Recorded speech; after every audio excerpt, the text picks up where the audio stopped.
Hello friends, Jai நடிச்சு release ஆன சட்டென்று மாறுது வானிலை படம் எப்படி இருக்குன்னு பாத்துடலாம் வாங்க. கதை என்னன்னா, ஐடி ஊழியரா வர்ற ஜெய் மந்திரி பொண்ணு மீனாட்சிய லவ் பண்ணி கல்யாணம் பண்ணிக்கிறாரு. ஹனிமூனுக்கு கொடைக்கானல்ல இருக்கிற ரெசார்ட்டுக்கு போறாங்க. ஆனா அந்த ரெசார்ட் ஓனர் அங்க வர்ற கப்பிள்ஸ ஸ்பை கேமரா மூலமா வீடியோ எடுத்து டார்க் வெப்ல விக்கிற சைபர் கிரிமினல். இந்த சதிவலையில மாட்டி ஹீரோயின் காணாம போயிடுறாங்க. ஜெய் அவங்கள எப்படி மீட்டெடுக்கிறாருங்கிறதா படம். படத்தோட மிகப்பெரிய பிளஸ் ஹீரோயின் மீனாட்சி கோவிந்தராஜன் தான். ஜெய்யை விட செம போல்டா நடிச்சு படம் முழுக்க அவங்க தான் ஸ்கோர் பண்ணிருக்காங்க. செகண்ட் ஹாஃப்ல வில்லனை வீழ்த்த ஹீரோ போட்டுற அந்த மைண்ட் கேம்ஸ் பிளான் ரொம்பவே புத்திசாலித்தனமா விறுவிறுப்பா இருந்துச்சு. ரிச்சர்ட் எம் நாதனோட கேமரா ஒர்க்கும் கிறிஸோட பிஜிஎம்மும் படத்துக்கு நல்லா செட் ஆயிருக்கு. மைனஸ்னு பார்த்தா தளபதி விஜய் அவர்களோட மேனரிசத்தை காப்பி அடிச்சு ஜெய் பண்ணியிருந்தாரு. அது ரொம்பவே ஓவரா இருந்துச்சு.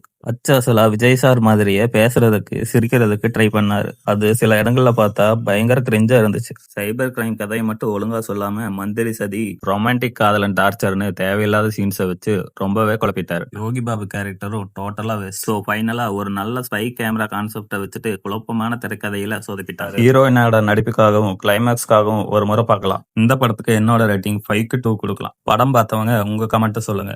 அப்படியே நம்ம சேனலை சப்ஸ்கிரைப் பண்ணிக்கோங்க.